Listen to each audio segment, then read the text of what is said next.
कसं काय मंडळी, कसं दिसतोय आज? तर नमस्कार, तुमचं स्वागत आहे. आज तयार झालो कशासाठी तर सांगतो तुम्हाला. भावाची ॲनिव्हर्सरी होती, तिकडे जायचं होतं.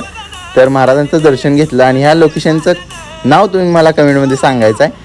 भावाच्या घरापाशी पोहोचलो तर घराच्या मागे चिंचेचं झाड होतं. हे झाड मी मागच्या वर्षी त्याच्या लग्नाला आलो त्यावेळेस बघितलं होतं. लय आंबट चिंच आहेत म्हणून त्याला सांगणार कोण.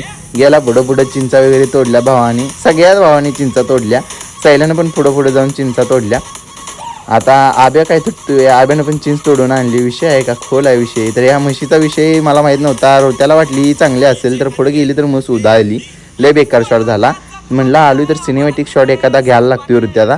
चिंच वगैरे खाल्ल्या आणि पुन्हा गावात गेलो आम्ही दर्शनासाठी. श्री सिद्धेश्वराचं दर्शन घेतलं खरसुंडीतलं. एकदम जागृत देव आहे.